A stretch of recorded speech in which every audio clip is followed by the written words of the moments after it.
Bonjour, je suis de retour. Alors, je vous montre ce que ça donne. Pendant que ma batterie chargeait, j'ai terminé les deux pop-up. Alors, j'ai vu ici, j'ai placé mon aimant.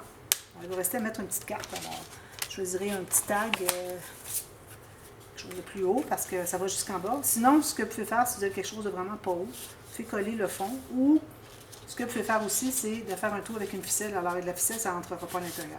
Alors, lui, il est peut-être maximum de largeur, parce que j'arrive tout juste là où est-ce que j'ai mis ma colle. Mais voyez comment est-ce que c'est facile de trouver l'emplacement. Alors, petit tag, comme j'avais fait ici. Et, où est-ce qu'il est? Ici. Alors, vous voyez, c'est avec la ficelle. On ne le perd pas. Trop joli. Je vais peut-être remettre la même chose. Je le trouve trop joli. Ou sinon, si vous avez déjà déterminé votre tag, la hauteur, vous pouvez coller, finalement, la carte, vous collez le U ici, mais vous collez un peu plus le fond, un petit peu plus haut. Comme ça, ben, vous ne perdrez pas votre carte. Alors ça, c'est fait. Ici, j'ai mon pop-up qui fait ceci. Vous voyez la grandeur des cartes. On a quasiment des formats paysages ici. On ne voit pas ça souvent, des formats paysages sur un pop-up de carte twist, parce que habituellement, on est restreint à cause de... parce qu'on colle à fond. Quand on colle à plat, on n'a que ça de largeur de carte. On a la moitié. Puis ça se ferme tout seul. Alors ici, je vais décorer, je vais mettre peut-être un beau papier design, peut-être un espace photo vis-à-vis ici, le dessous. On puisse mettre deux photos ici. Excusez. Puis ici, je vais mettre du papier uni ou design, un peu, peut-être une petite bordure de papier design. Alors des espaces photo encore là. On peut faire un espace en salle, mettre quelque chose ici, mais à condition que votre carte ferme vraiment bien. Il faut que ça soit vraiment très distancé ici, comme c'est le cas. Vous voyez ici, on frotte un petit peu. Alors, il ne faut vraiment pas que vous ayez quelque chose qui épaissit trop. Alors, juste du papier pour mettre une photo, c'est suffisant. Puis ici, un papier pour terminer. Puis, j'ai fait le premier ici aussi. Ça m'a pris comme 5 minutes de le faire. C'est vraiment la technique que je vous ai montrée. Excusez, je l'ai appliquée ici.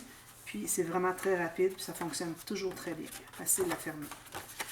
Alors, j'ai mis un petit rabat ici encore avec 4. Facilement un bon 4 mm. Ou un petit peu plus qu'un huitième de pouce de gousset ici pour tout contenir l'épaisseur. Puis aussi, j'avais fait, avant, je ne l'avais pas montré, ici, j'avais fait les deux rabats.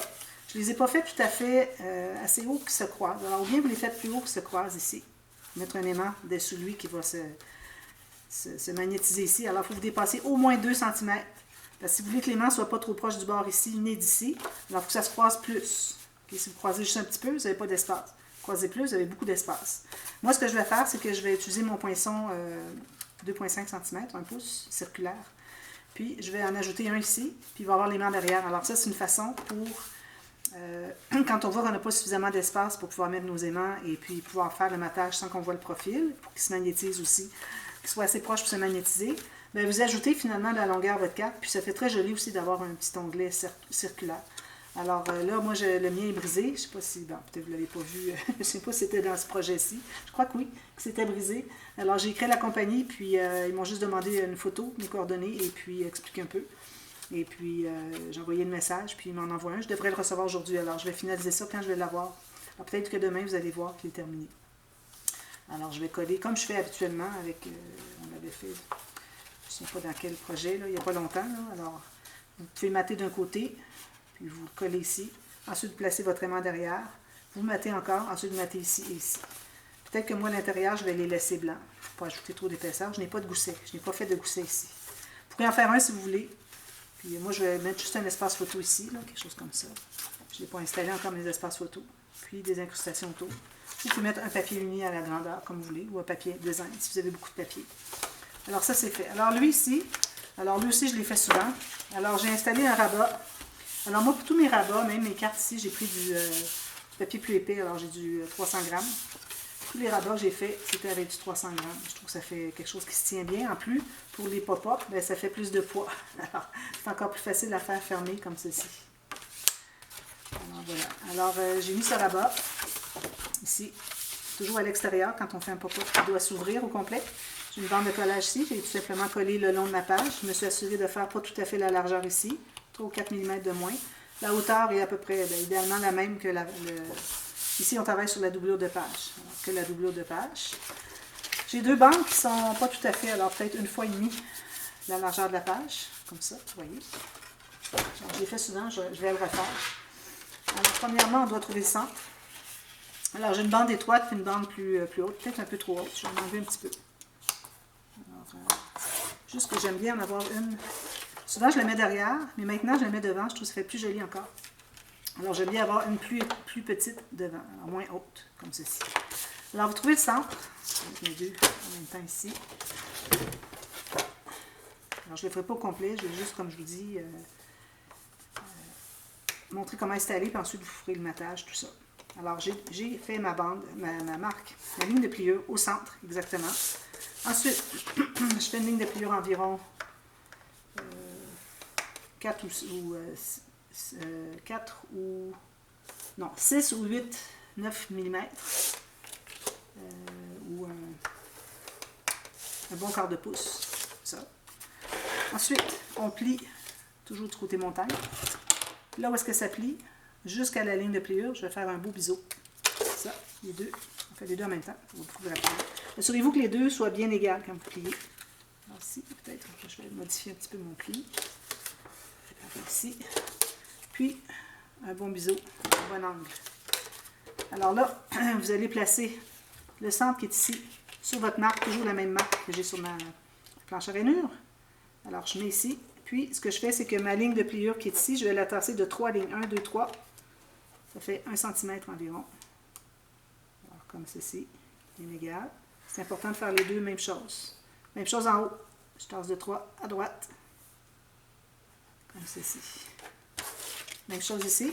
Genre, la pointe ici de ma coupe arrive tout juste sur ma marque.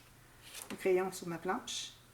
Puis, je vais tasser à droite de 3 lignes sur ma planche à rainure. Vous avez une planche à rainure à 5 mm. Peut-être que ça serait un peu trop. 3. Alors, allez peut-être à 4. 5 mm, ça va être suffisant, je pense. Ou 1 cm, comme vous voulez. Comme ça. Alors, plus que vous accentuez finalement, plus que vous allez loin sur votre ligne ici, plus que votre pop-up va se pencher quand vous allez l'ouvrir. Donc, vous avez moins besoin de pencher votre album pour l'ouvrir au complet. Alors, je plie seulement celle en diagonale que j'ai faite. Ici, on peut en enlever un peu si on trouve qu'on en a trop. Alors, la ligne que j'avais faite au départ, c'est juste pour vraiment déterminer où est-ce que je pliais. Je coupais finalement jusqu'à ma ligne pour la petite pointe que j'ai enlevée au centre. Alors là, on travaille ce côté-ci. Alors, je commence par la plus haute, ici. Alors, ce que vous pouvez faire, si vous voulez, c'est la mater avant. C'est beaucoup plus facile à mater. Alors, faites le rectangle le plus grand, la hauteur et la largeur, tout ça, à 1 mm de moins. Puis ensuite, vous calculez la hauteur sur un côté et puis vous coupez de cette marque-là au coin de votre papier. Faites la même chose des 4 côtés. Ici, vous pouvez mater tout ça si vous voulez. Et puis, ensuite, je pense que c'est ça que je vais faire, moi, parce que je trouve que c'est beaucoup de... Je vais le faire en bleu aussi, je pense. Je vais faire un peu bleu jusqu'à maintenant. Alors, je vais mater les deux côtés. Alors, je prends la hauteur.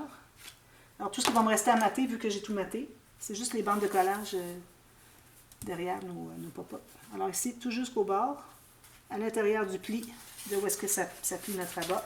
Même chose de l'autre côté, ici, tout juste à côté du pli. Donc, je vais commencer par couper la longueur.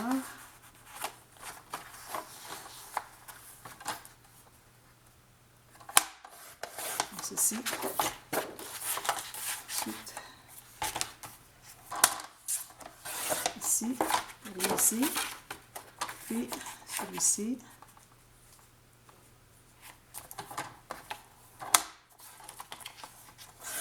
Comme ça. Ici, je dois arrondir mes coins.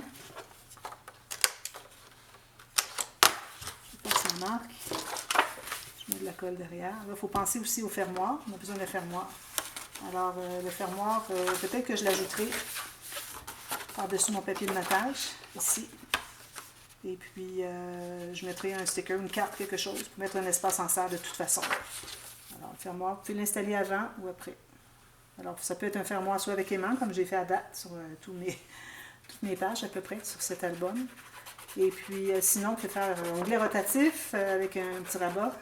Ça peut être attaché avec une ficelle. Je vais peut-être faire ça même. Alors lui, il va aller ici, tout juste en bas, à l'intérieur, à gauche du pli, pour le morceau de gauche, puis à droite du pli pour le morceau de droite. Il faut toujours dégager le pli, sinon ça ne plie plus. Le seul temps où est-ce que je trouve mon pli, c'est quand j'ai fait une erreur, puis le pli n'est pas au bon endroit. Et puis l'autre est proche, alors je vais me couvrir, m'assurer que ça ne plie pas là où est-ce que j'avais mon pli. Alors c'est juste quand je fais une erreur finalement. Alors là, j'ai l'autre côté ici.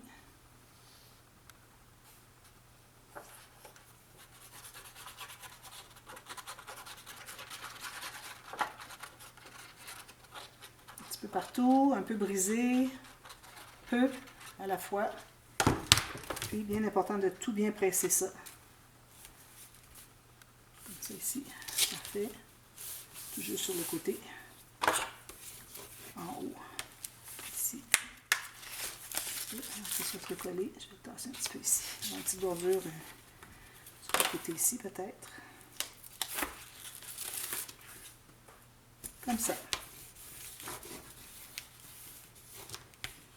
On va aller presser l'autre côté encore une fois. Parce que c'est bien plat. On enlève l'excédent de colle.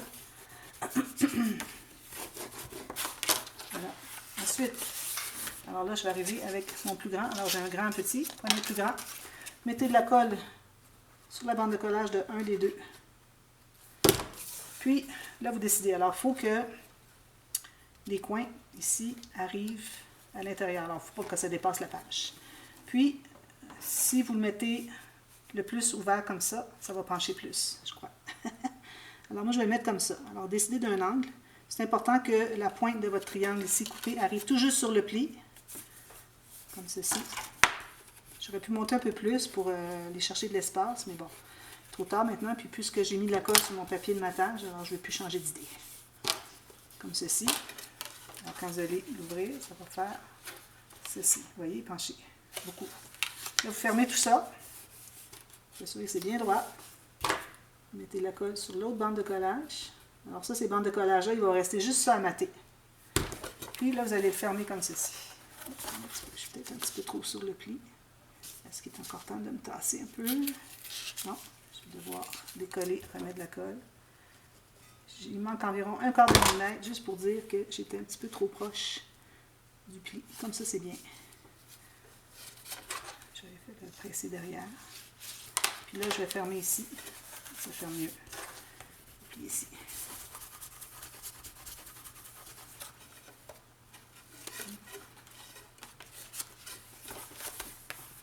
Laissez le temps de bien coller.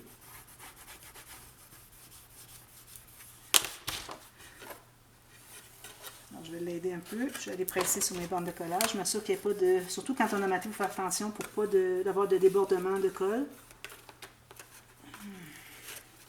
Je vais coller encore. C'est important qu'il soit collé pour que ça soit au bon endroit où est-ce qu'on le colle. Il faut fermer le rabat, tout simplement. C'est important que ça soit fait comme ça pour que quand vous fermez votre rabat, tout est plat. Sinon, si vous avez quelque chose qui ne ferme pas bien, vous avez un rabat comme ça, c'est pas un vrai pop-up. Pop-up pour que ça soit surprenant. Ça part de la position fermée à la position ouverte en créant un 3D. Alors, il faut que la position fermée soit avec 0 3D. Pas de 3D. Ensuite, la deuxième. Alors, je vais regarder avant un petit peu. Donc, je vais faire la même chose, comme ça. Alors, je mets de la colle ici. Je vais enlever l'excédent sur le côté pour m'assurer que ça ne déborde pas. Parce que quand ça déborde, ça déchire un petit peu. Et ici, là, je peux aller le réparer parce que c'est encore mou, mais il faut se hâter pour aller le presser si jamais ça décolle un petit peu le papier. Ici, vous voyez. Peut-être que vous ne voyez pas, là, mais moi je le vois. Comme ça, puis je vais aller represser dessous ici.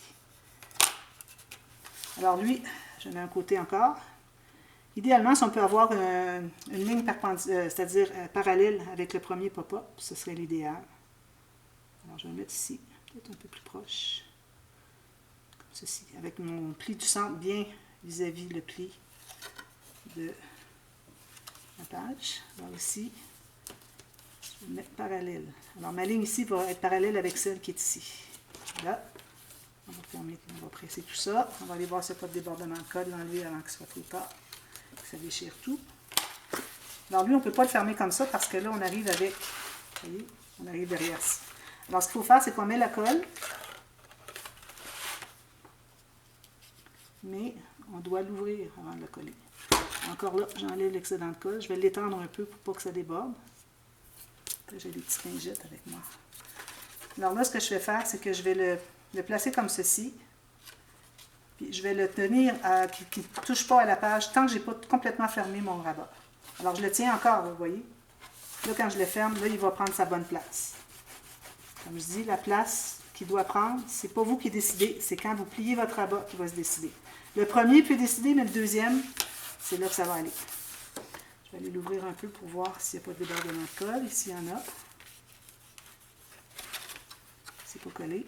Est-ce que j'ai mis de la colle? Oui. Je vais aller presser davantage. Je le tiens pour pas qu'il touche au fond, tant que je ne suis pas rendue à fermer mon rabat complètement.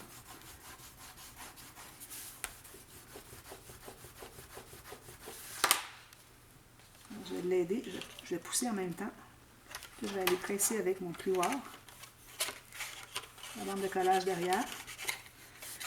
Puis quand ça va être bien solidifié, vous allez en profiter pour aller accentuer le pli ici. Il faut faire attention, tant que c'est pas bien collé, ça peut bouger. Il ne faut pas que ça bouge, parce que si ça bouge, ça devient plus la bonne position. Il faut aller revérifier pour vous assurer que c'est bien correct. Avec mon petit fermoir ici, probablement une ficelle, un petit ruban, c'est différent. N'oubliez pas de mater le fond des doublures de page dans les couverts, faire les cartes qui entrent à l'intérieur.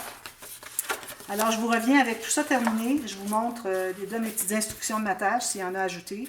J'en ai déjà donné plusieurs. Ici, ben là, je ne l'ai pas donné, mais ça reste que c'est, vous faites encore là le rectangle, ici, tout ça. Ensuite, vous déterminez à quel endroit le petit rabat ici, par rapport au côté ici, il commence. Et puis, vous calculez la hauteur par rapport à ici. Alors, je vais le faire avec vous, peut-être que ça va être une bonne chose. Alors, je vais vous revenir avec ça, puis ensuite, on va entamer avec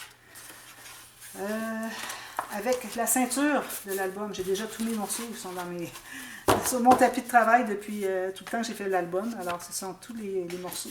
Alors, je vous reviens avec ça demain. Et puis, ça va être la dernière étape, finalement, pour notre folio. Alors, la ceinture qui va tout enrober ça. Alors, vous auriez le choix entre... il reste les cartes interactives aussi. Alors, je vais venir avec les cartes interactives. On fera la ceinture. On peut faire la ceinture tout de suite parce que je voudrais vraiment utiliser mes papiers pour voir vraiment tout ce qui me reste pour utiliser sur mes cartes interactives. Alors, si on n'a plus rien à garder, etc., bien là, on a l'esprit tranquille que tout ce qu'on utilise, finalement, on peut l'utiliser pour tout terminer pour les cartes interactives. Alors, encore là, beaucoup de papier uni, c'est certain, qui vont entrer dans la boîte ici. Ici. Alors, je vous reviens avec ça dès demain. Et puis ensuite, alors c'est ça, la ceinture, vous pouvez la faire ou bien comme ceci, qui est verticale, ou bien comme ceci, horizontal. Moi, je vais faire horizontal. Alors, il y a des choses à faire attention. Parce que là, quand c'est horizontal, ça risque de tomber avec la gravité comparativement à quand c'est vertical, que ça se tient tout seul. Alors, il y a des choses précises à faire qui sont différentes finalement de quand j'avais fait le folio, le folio à 4 sections, le coffret folio à 4 sections. Alors, c'est différent un petit peu. Alors, pour ça, je vais le faire différent. Question que vous sachiez un petit peu comment est-ce qu'on procède pour le faire horizontal, comme ceci. Alors, je vous reviens avec ça dès demain. Merci, à demain, bye bye.